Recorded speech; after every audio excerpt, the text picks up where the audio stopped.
அனைவருக்கும் வணக்கம். நான் பிரபாகரன், ஜோதிடர், சென்னையிலிருந்து பேசுறேன்.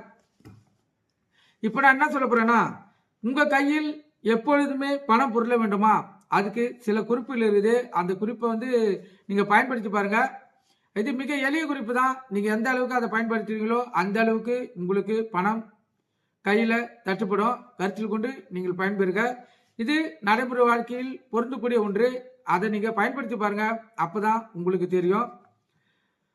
உங்களுடைய கையில் எப்போதும் பணம் புரள வேண்டும் என்று நீங்க நினைத்தீங்கன்னா, புதன்கிழமை அன்று 5 வெற்றிலைகளை வாங்கி கொள்ள வேண்டும். அந்த வெற்றிலைகள் அனைத்தும் காம்புகளை இல்லாம அதை கட் பண்ண வேண்டும். வெற்றிலையில் கீழ் நுனிப்பகுதி கூர்மையாக இருப்பது மிகவும் அவசியம்.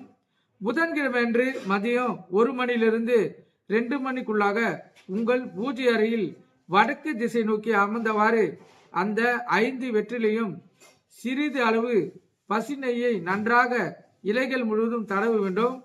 பிறகு அந்த வெற்றிலைகளை ஒன்றின் மீது ஒன்றாக வைத்துக் கொள்ள வேண்டும்.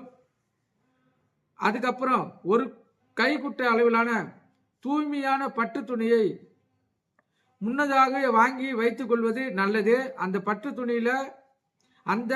துணியில் இந்த 5 வெற்றிலையும் ஒன்றின் மீது ஒன்றாக வைத்து இந்த வெற்றிலைகள் முழுவதும் மறைக்குமாறு 4 புறமும் நன்றாக மூடி ஒரு சிகப்பு நிற நூல் கொண்டு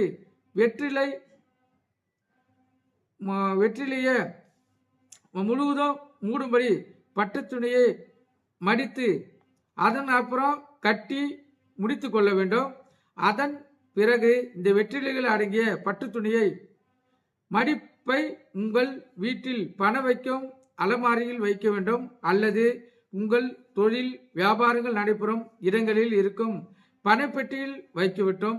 இப்படி நீங்கள் வைத்தால் உங்கள் வீட்டில் எப்போதும் பணம் பற்றாக்குறை ஏற்படாமல் காக்க மறக்காமல் இந்த பரிகாரத்தை செய்து செல்வம் செழிப்புடன் நீங்க வாழலாம். இதை செய்து பாருங்க.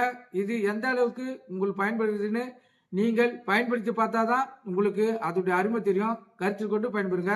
நன்றி, வணக்கம். இந்த பதிவு உங்களுக்கு எந்த அளவுக்கு பிடிச்சது லைக் பண்ணுங்க, ஷேர் பண்ணுங்க, கமெண்ட் பண்ணுங்க. நம்ம சேனலை சப்ஸ்கிரைப் பண்ணாதுங்க, சப்ஸ்கிரைப் பண்ணுங்க. எனக்கு தெரிஞ்ச கருத்துக்களை பதிவுகளை உங்களுக்கு நான் தெரிவிப்பேன். நீங்க அதை கேட்டு பயன்பெறலாம். நன்றி, வணக்கம்.